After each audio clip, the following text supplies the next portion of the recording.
Hello and welcome to the Treasured Page podcast. I'm Melanie and this is our quiet crafting space. I really should have decluttered in the spring and I otherwise wouldn't have been in such a situation that I find myself in today. So this week has been, for me, a lot about sorting out the craft room. Really, I think I'm feeling the sense of the seasonal craft projects that I want to do that are also looming and feel a little bit like there's a pressure to do some of those things more so than any other times of the month, because we've got holiday seasons coming up and expectations, I suppose, because I'm a mum, I have 2 children and they are just hitting those very early tween and teenage years, and there's still that sense of Christmas being a massive fun time and I want to make it special for them. We've got the holidays coming up in the future and wanting to do those craft projects. So there is that for a mum, or certainly for me, I can only really speak for me and you can see whether this resonates with you too. There's a sense that there's craft projects to be done, or rather craft projects that I want to do. And I'm starting to get itchy fingers to want to do lots and lots and lots of different things with some ideas bubbling up. And therefore, sometimes those ideas are overwhelming, or they are too many, or there feels like there's not enough time. And that is when I feel that the craft room needs to be more organised and work for me. I need to move out some of the summer craft things and I need to change my tone and my colour palette that I have around me. And I think that's really important, to make sure your things are around you at all times.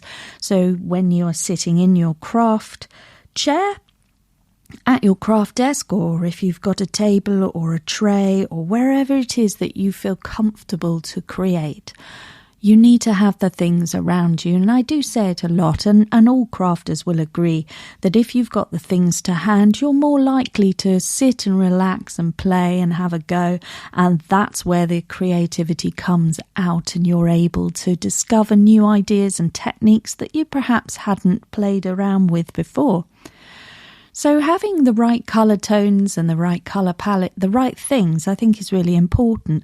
And more recently, I've been taking to have a box that I'm happy with. Maybe I cover it with a wrapping paper or a nice painted box, and I dedicate that to the season. So at the moment, I've got a nice flowered box on the table. It used to have some writing paper in it, and it just reminds me of the autumn colours.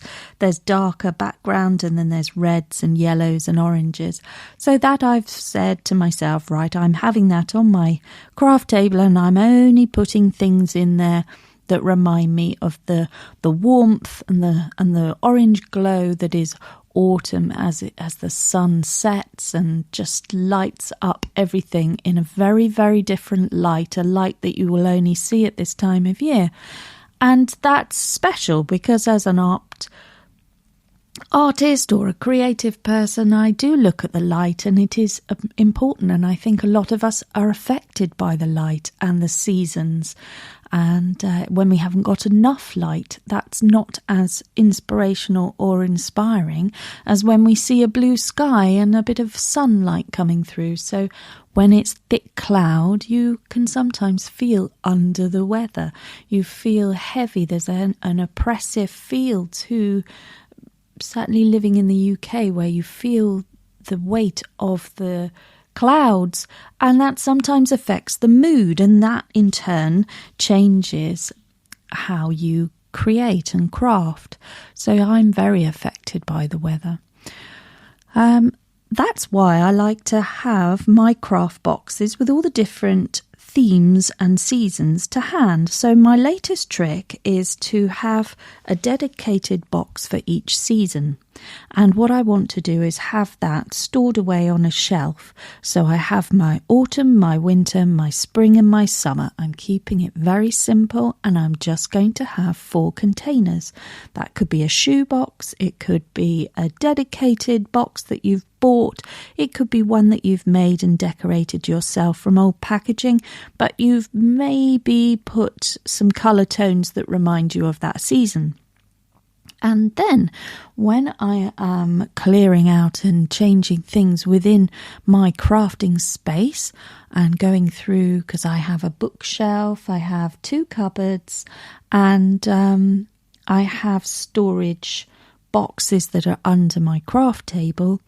When I'm going through them and I'm looking at these things, I will now be able to put them in one of these 4 boxes if they appear to be seasonal or relating to a certain time of the year, or give me a sense of, oh, that feels like spring because it's light and bright, and maybe depicts pictures of growth or seeds or flowers blooming. And then summer, where we have the full bloomed flowers and a lot of nature. I love nature within crafting. It's sort of constant here. You can expect it. It's predictable.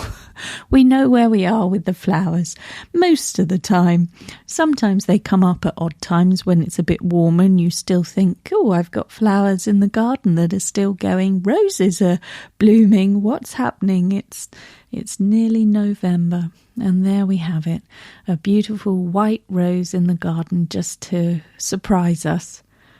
And that's what nature does, doesn't it? It surprises us and allows us to feel, well, that was sweet. I've got a daisy that didn't grow all summer because it was far too hot, and we had a bit of a drought, and it never got the right amount of water, and the snails ate it and the slugs had a go, and I thought I'd lost it. So I put it in a pot plant just in the vague hope that it might revive itself with a nice and nutritious soil. And lo and behold, a little bit of rain, and there it was. I looked out of the window this morning, and one single solitary daisy flower was shooting up, and it was brilliant. It was this white, bright, smiling, happy flower. Only one. I mean, it should have had hundreds, but one was enough. That's all I needed, just to lighten my mood and think, wow, isn't nature amazing? Even though that really should have been proclaimed gone, it wasn't. It came back. So that, little things like that, when you notice those things, that's the inspiration in darker months, when we're feeling a bit cold, when there's grey sky, and when there is problems outside of our control. We can turn to nature and we can have a look at it and see what it's up to, and it doesn't care if there's problems on the news. Nature doesn't worry if there's something going on that is political or a big problem that we can't otherwise get round. It doesn't care. It just is. It carries on, and it does what it's supposed to do, and it grows. So I think it's worth learning from that, taking that little lesson from nature and thinking, right, I need to grow. I need to grow either into my space, and if I'm growing out of my space, what can I do about that? Am I happy in my crafting space? Is it quiet? Is it calm? If it's not, why isn't it?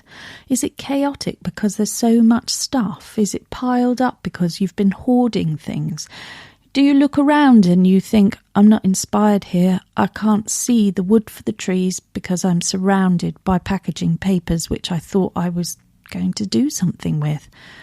But the truth is, the abundance of stuff that comes to us from our junk, it can be overwhelming, and I think it's worth being discerning about what you do receive into your quiet crafting space, because very soon it becomes loud and noisy and not quiet. It becomes a drowning place, a sea of things that you haven't got the time to process into something fantastic. All the intended crafts that you have whizzing around, you have all the ideas, and that's brilliant. But have you got the energy? Have you got the time?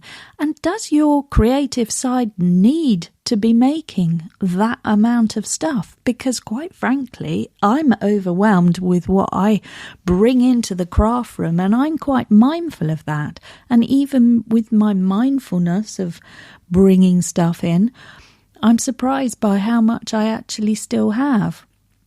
I'm surprised by how much scraps I still have after I've been creating for a whole morning, and I've got a whole pile of lovely things to look down, and I still haven't seen the bottom of that craft scrap tray. I still haven't seen the bottom of the waste paper pile that I have deemed to be worthwhile of some fantastic journal or embellishment and ephemera. I can't get to the bottom of all the pieces of paper because there's more coming in weekly. So it is important to look through the stuff and think, right, there's going to be more packaging next week, because there always is, or there's always a way to get hold of it through neighbours or friends or loved ones. They're all receiving junk stuff and packaging all the time. We're not short of this, so it's something that it is in abundance and we can get hold of it. So do we need to keep everything? And if the answer's yeah, that's fine, I've got plenty of space, then you go for it, you store it, and that is great because you know that you'll be able to do something with it. But if you haven't got the space, if you are shoehorning yourself into the smallest, tiniest room of the house and calling it your own, and that is your own, and you're delighted and overly proud and joyously happy to have that space, no matter how small, does it really need all the packaging? Could the packaging go somewhere else? Could it go up into the loft? Could it go into the garage? Could it go somewhere else? Could it be put under the bed? Could it be folded? Could it be vacuum packed into one of those storage bags where the vacuum sucks the air out and it squashes it down to nothing? Can you look at your storage at this time of year and think, I don't want to be taking this through to the winter where I'm feeling a bit cold and chilly. I need this space to work for me, and I need to feel inspired when I come in here. Now, I'm very lucky to have a room that's large. That was never to be. When we first moved to this house 4 years ago, I was going to go into the very small little box room that we have upstairs. That was a room that was for a child for the previous owners. That it was a nursery, and it is really small. You can't even put a single bed in it. It's tiny and perfect for a craft room and perfect for a little home office. And it could even be a dressing room, but it's not quite next door to the main bedroom. So that was going to be the craft room. Only at that time I was working, and a crafting space was sort of, I wanted one, but it wasn't essential. And so it became a home office / craft room, hobby room, a bit of everything for everybody, but nothing at all. And then that was the first year.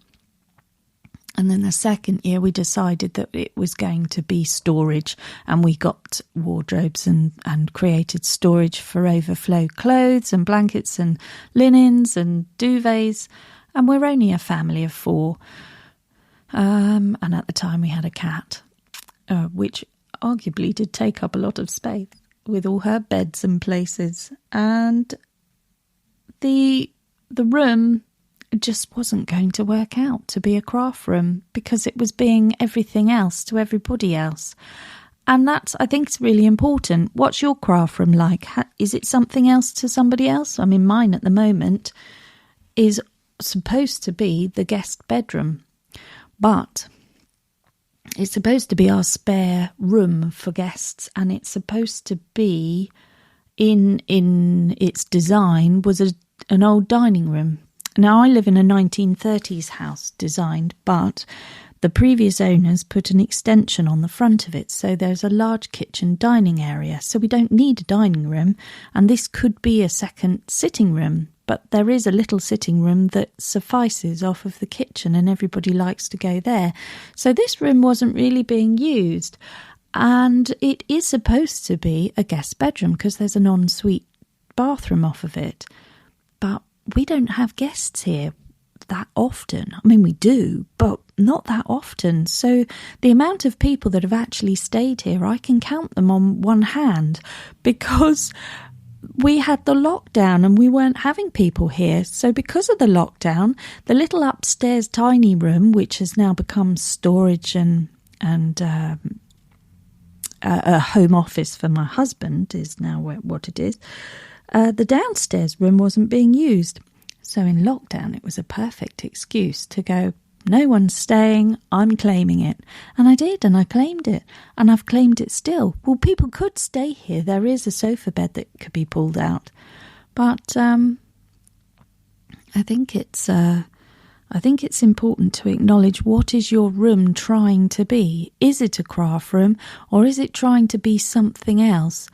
And why can't it be your craft room? Why can't that be the thing that it's supposed to be, the thing that gives you joy and pleasure and happiness, the thing that centres you as the person who holds the glue of the family together? Why have you got to shoehorn yourself into the smallest possible space and share it with another function? It's just a thought for the day, but it's a good thought to have. I've seen a lot of YouTubers doing craft room tours, and half the time they walk past this enormous bedroom, which is designed as their guest room, some of which the rooms have just got a single bed, not a double bed. Then they walk you past that amazing room with all the special light, and it's all wonderful, and they go to the little shoebox room and they say, well, it's not really big enough for a proper bed. I think it only fits a single bed. Well, hang on a minute. If it only fits a single bed, then the guest room right next door with the beautiful light, the natural light from that lovely big window, that only had a single bed in it. How many times have you got a guest coming to stay? Why are you giving them this amazing room, this real estate that you're paying for monthly, and yet you're giving yourself a cupboard to run a business, to work hard out of, and to relax and enjoy yourself in a cupboard where you're not happy with the natural light? Just a thought. I'm just saying it. I'm just going to put it out there to those that listen, to those that means something to. Have you got a room in your house that's not doing anything very much? Have you got a room in your house that you call the spare room that only gets used once at Christmas or maybe twice a year? Could you, for that 1 week, maybe move your craft stuff out so that it can become a guest room once more? Does it have to look like something out of a magazine and it all to look absolutely amazing? Do you have a room where you close the door and you know it's there and it's beautiful and then anyone can go and stay in there at any given moment, but for the rest of the time it's not really being used? And could that room, or even part of that room, be transformed into something unique and special for you? Something where you can spread out and feel like you're not cramped into a tiny little space, shoehorned into something under the stairs or on the landing. Could you not give yourself permission to have a space that is a dedicated room for your well-being? It's an interesting thought. So I was lucky enough to sort of come to that conclusion. And yes, I felt a bit selfish taking over quite a big space in our home.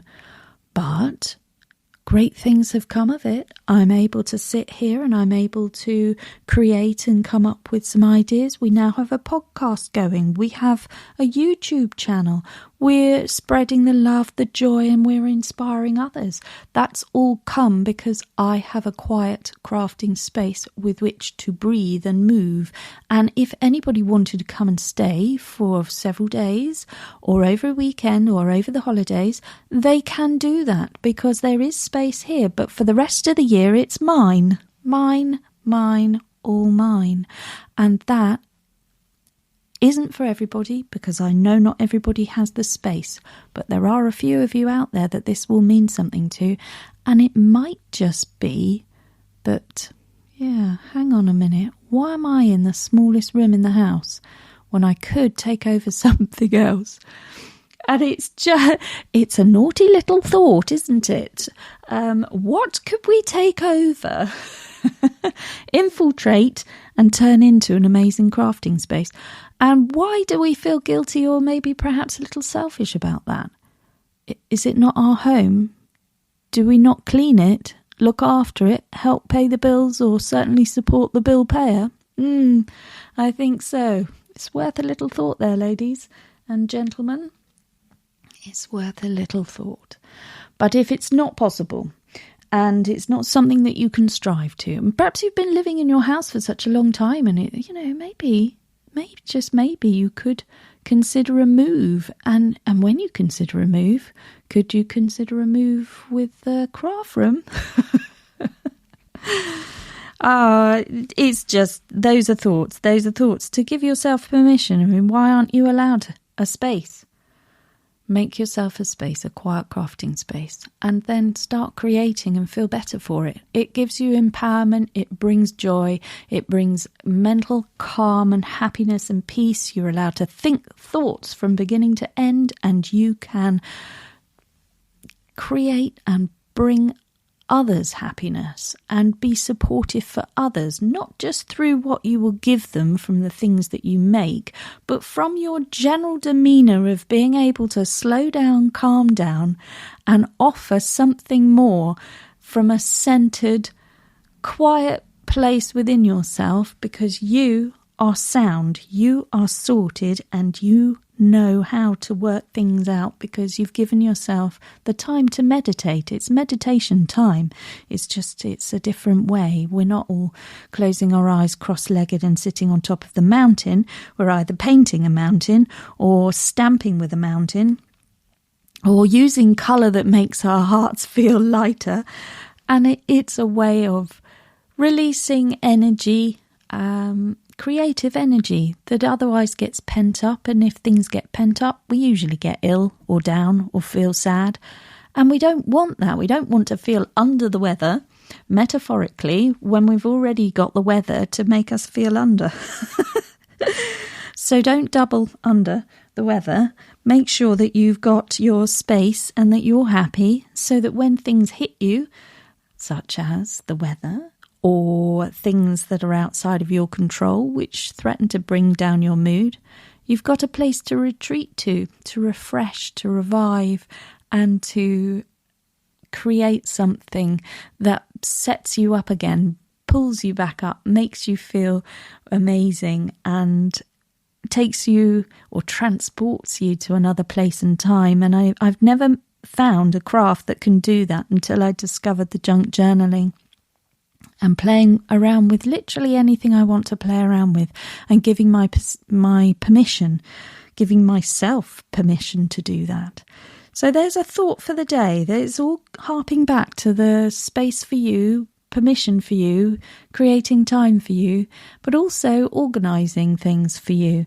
So even if you haven't got the ability to have a space all to yourself, you do have the ability to put things in boxes and to store them maybe in a wardrobe or a cupboard or a drawer in an organised way, so that when that season hits, when you're thinking about winter, you've got your box that is corresponding to that season, and everything is there, and it makes it nice and easy for yourself. You'll be so thankful that you did that for yourself. So when you're thinking about giving thanks to everybody else, give thanks to yourself. Do something that you will thank yourself for in the future. And make it about you sometimes, and and then you will be able to give to others in a very special way, because you will be coming from a centered, calm, supportive place. And there's only one way to do that, and that is to look after you.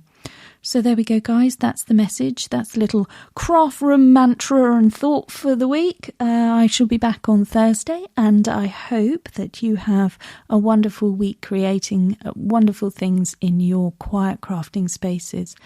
So thank you, everybody, for listening. And above everything else, just slow down and make crafting time for you.